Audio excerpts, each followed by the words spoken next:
Assalamualaikum warahmatullahi wabarakatuh. Apa kabar sobat sekalian? Semoga baik-baik saja. Jumpa lagi di channel Ramadan ini. Kali ini kita akan membahas berita hangat dan masih hangat diperbincangkan, yaitu Presiden Jokowi yang sapa Xi Jinping ya, kakak besar dalam pertemuan bilateral di G20 Bali ya. Nah, ada apa ini ya? Apakah mempertegas bahwasanya posisi Indonesia lebih condong ya 100% ya ke Cina atau daripada ke Barat, atau mengambil opsi ya bebas aktif ya.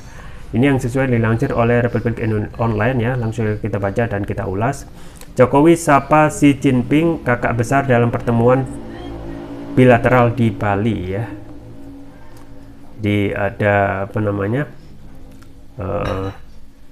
pantun ya, berat sama dipikul ya, ringat sama Xi Jinping ya. Presiden Jokowi menyapa Presiden Cina Xi Jinping dengan sebutan kakak besar. Republik.co.id dan Pasar. Presiden RI Joko Widodo menyapa Presiden Jokowi Xi Jinping dengan sebutan kakak besar dalam pertemuan bilateral yang dilakukan keduanya usai penyelenggaraan konferensi tingkat tinggi G20 Indonesia di Bali Rabu 16 November 2022. Sekali lagi saya ingin menyampaikan selamat datang di Bali kepada Presiden Xi Jinping dan senang sekali saya dapat menyambut kakak besar di Bali setelah pertemuan kita di Beijing, ujar Jokowi dalam pertemuan bilateral yang dipantau melalui tayangan YouTube Sekretariat Presiden di Bali Rabu malam. Presiden Jokowi secara langsung juga menyampaikan ucapan selamat atas terpilihnya kembali Xi Jinping sebagai Sekretaris Jenderal Partai Komunis Tiongkok. Tadi kita juga telah melihat penyelesaian kereta api cepat Jakarta-Bandung dan saya optimis kereta cepat ini dapat beroperasi pada bulan Juni 2023, ujarnya. Mengenai progres kerjasama yang lain-lain tadi sudah kami sampaikan pada Presiden Xi, tambah Jokowi. Presiden Cina Xi Jinping dalam kesempatan itu mengatakan sangat senang bisa bertemu Presiden Jokowi yang menyampaikan ucapan selamat kepada Jokowi yang telah berhasil memimpin KTT G20.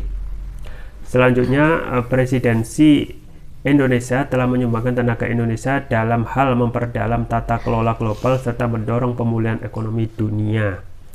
Xi Jinping menyampaikan sekitar 3 bulan yang lalu Presiden Jokowi berkunjung ke Beijing sebagai pemimpin negara sahabat pertama yang diterima pihak Tiongkok sejak pandemi COVID-19 merebak. Xi Jinping menyatakan memilih Indonesia sebagai negara pertama yang dikunjungi sejak Kongres Nasional ke-20 Partai Komunis Cina selesai. Hal ini membuktikan hubungan yang penting antara Cina dan Indonesia dalam kebijakan luar negeri kita masing-masing, kata Jinping. Ia juga menyatakan kereta cepat Jakarta-Bandung dan hasil kerjasama lain yang telah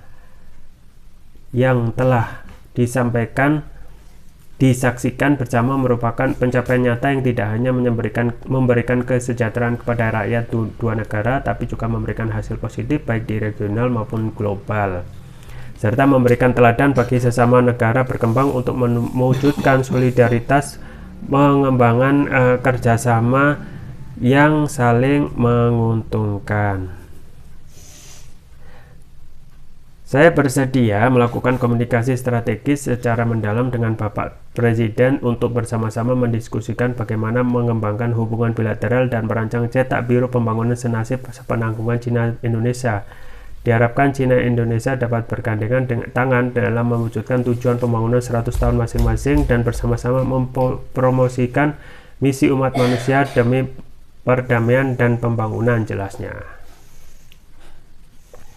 Ya, sobat sekalian, itu ya. Jadi memang saat ini ya seakan poros Indonesia ya lebih condong ke arah timur, yaitu Cina, daripada ke barat atau daripada ke tengah sebagai bebas aktif untuk memilih politik geopolitiknya ya.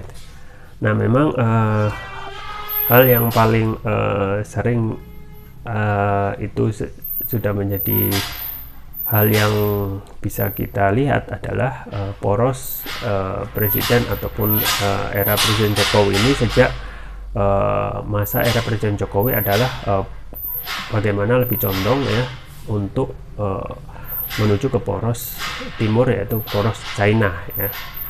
Dan termasuk ini juga hal yang menjadi misi dari Cina ya dalam BRI ya, British obor ya kemarin, One Belt and Road, kemudian diubah menjadi BRI ya, Belt Road Initiative, yang merupakan langkah China untuk mengintegrasikan termasuk di dalamnya sumber daya Cina ya dalam satu sabuk ya untuk melakukan pembangunan infrastruktur, termasuk di dalamnya ya dalam bantuan ekonomi. Dan memang dalam hal ini ya hubungan kerjasama itu terlihat sangat erat sekali pada zaman Presiden Jokowi, itu lebih cenderung kepada China, karena China saat ini yang lebih banyak mengeluarkan bantuan ya, ataupun dalam yang seharusnya bukan bantuan tetapi sebenarnya adalah pinjaman ya, pinjaman ekonomi, pinjaman sumber daya. Kemudian isu-isu terkait Cina itu memang berpak deras ya pada zaman Presiden Jokowi ini ya, misalnya tentang masifnya ya masifnya tenaga Cina yang berduyun-duyun ke Indonesia ya, terutama yang paling banyak itu di Morowali ya, dalam hal untuk penyediaan tenaga kerja ya yang jumlahnya juga cukup banyak ya. Nah, ini juga patut dipertanyakan tentang kedaulatan negara kita yang seakan tidak lebih mendahulukan lokal daripada mendahulukan untuk kepentingan Cina ya. Nah, memang ini juga menjadi pelajaran bagi kita terkait bagaimana masalah kemandirian ya. Kita itu sebenarnya adalah negara kaya, Gemah Ripalo Junawi ya, Tentrem Kartorajo. Artinya dalam sumber daya alam kita sudah maju, sudah berkembang seharusnya ya. Tetapi haluan kita adalah kapitalis. Sistem yang kita pakai adalah sistem kapitalis yang di negara asalnya itu memang tidak benar-benar bisa memberikan keadilan yang seadil-adilnya ya. Karena di Wall Street itu juga pernah ya ada demonstrasi we are 99% ya, antara dalam kapitalis itu seperti itu ya. Jadi 99% ya penduduk itu hanya menguasai 1% sumber daya, kemudian 1% atau segelintir orang itu menguasai 99%. Nah, itulah kapitalis yang yang pada kenyataannya seperti itu, yang pasti akan menimbulkan ketimpangan yang sifatnya masif. Nah, itu pun yang terjadi di saat ini gitu ya. Bahwasanya setelah kapitalis ya kecenderungan RI ini lebih melihat kerjasama yang luar biasa adalah lebih condong ke Cina ya. Banyaknya proyek-proyek termasuk proyek kereta cepat ya. Ingat bahwasanya kita harus memandang itu semua adalah bukan bantuan tetapi pinjaman ya. Jadi salah satu ya penjajahan gaya baru sekarang itu bukan penjajahan fisik tapi penjajahan gaya modern yang lebih soft, yaitu lewat jebakan utang ya. Banyak sekali ya negara-negara yang dalam tanda kutip itu sudah terjebak ya dengan debt-nya Cina yang harus kita waspadai ya. Misalnya untuk negara-negara di Afrika itu sudah kalah ya dengan dengan jebakan utangnya Cina ya. Misalnya untuk pembangunan infrastruktur ya, semuanya itu hampir pasti semua negara yang sudah diberi pinjaman ya untuk membangun infrastruktur termasuk dana ya, itu hampir pasti tidak akan bisa mengembalikan gitu ya. Dan Cina bisa melihat potensi itu, maka Afrika sudah dikuasai. Makanya melihat ya potensi-potensi ya sebelum mendatangi ataupun melakukan penjajahan yang sifatnya soft colonization ya melalui debt trap itu, Cina sudah menghitung itu semua dengan pasti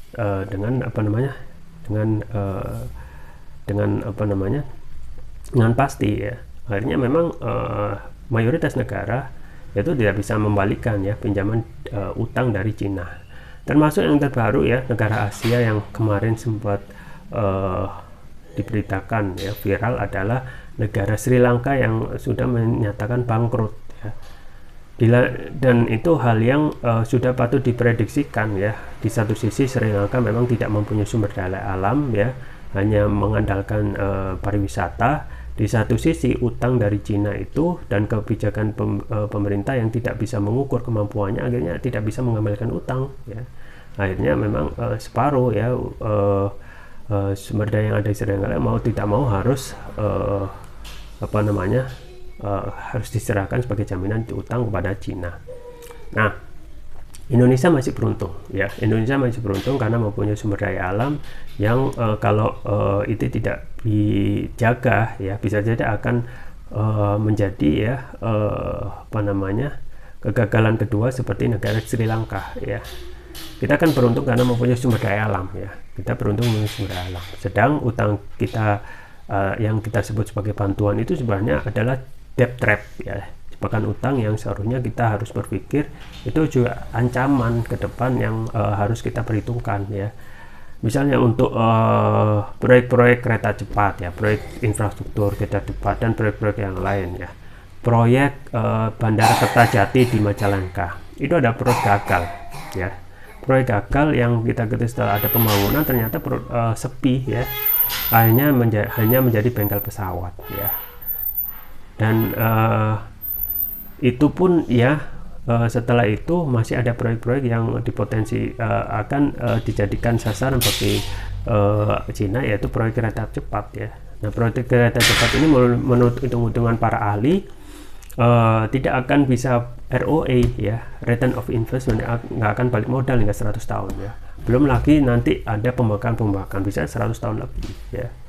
Jadi kita harus sadar ya sobat sekalian, bahwasanya Cina itu datang untuk kepentingan negaranya sendiri ya. Dan kita ketahui ya, di Cina berada komunis ya. Dan kita ya sedikit-sedikit ya terlihat pola corak pemerintahan kita lebih cenderung kepada otoriter ya. Itu lebih dekat menyontoh apa yang juga dilakukan oleh China ya. Dalam hal penyampaian pendapat, kita itu benar-benar pada zaman sekarang itu benar-benar direpresif gitu ya, benar-benar direpresif. Banyak sekali contoh ya, para aktivis itu yang dalam berpendapat sedikit saja mengkritik pemerintah itu langsung ditahan, di penangkapan ya. Gemar sekali melakukan penangkapan, penahanan untuk kritik-kritik ke penguasa ya. Misalnya untuk kasus para aktivis yang juga ditangkap gitu ya. Ya, kita ketahui misalnya aktivis Anton Permana ya, Ruslan Buton ya, yang menginginkan presiden mundur ditahan. Terakhir juga Bambang Tri yang ingin mengkritik tentang ijazah palsu ya, ditahan meskipun dengan alasan yang lain, dan itu memang dalam tanda kutip dibuat-buat. Untuk penanganan kasus hak asasi tentang nyawa manusia juga terlihat enteng ya. Ada kasus KM 50 ya, yang kita ketahui dalam tanda kutip ya, FPI itu sebenarnya sudah tidak disukai oleh kekuasaannya. Itu bisa dilihat dari pembubaran ya, pembubaran ormas FPI ya.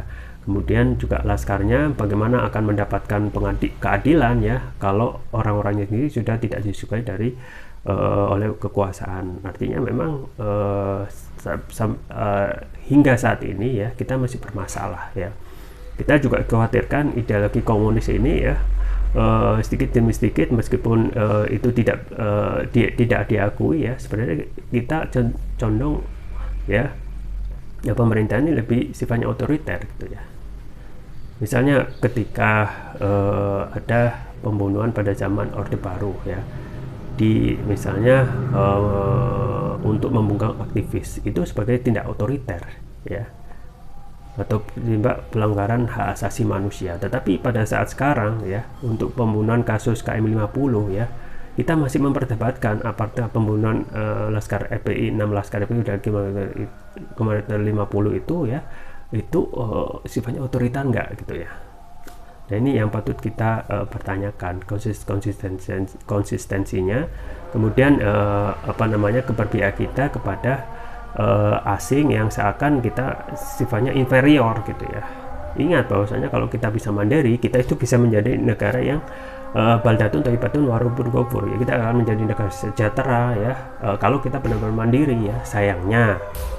Sayangnya ya, kapitalis yang kita pakai saat ini ya tidak bisa menyadarkan kita bahwasanya itu sumber permasalahannya, sistem kapitalis yang kita anut ya. Sehingga kita lihat ya, manifestasi dari kapitalisme itu misalnya banyaknya sumber daya alam itu benar-benar sangat mudah dikuasai oleh asing hingga saat ini ya.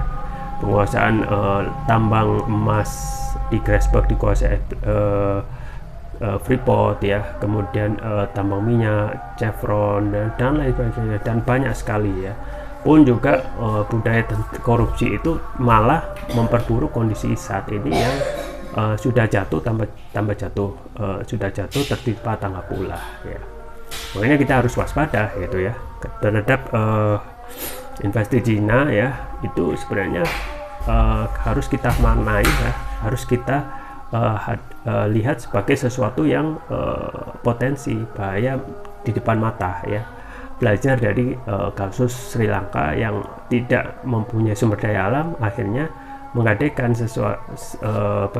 infrastruktur yang dibangun melalui jebakan utang oleh Cina itu menjadi jaminan ya. Apakah kita akan menjadi the next bankrupt state ya, negara bangkrut, meskipun itu akan sulit, meskipun karena kita mempunyai sumber daya alam ya, tetapi kita harus melihat bahwasanya sadar bahwasanya itu kita adalah negara yang subur ya, sejahtera, mempunyai sumber daya alam yang luar biasa, yang seharusnya menjadikan kita mandiri ya, percaya diri ya, untuk bisa membangun negeri ini dan bisa mensejahterakan rakyat ya, tanpa bantuan dari asing maupun asing ya.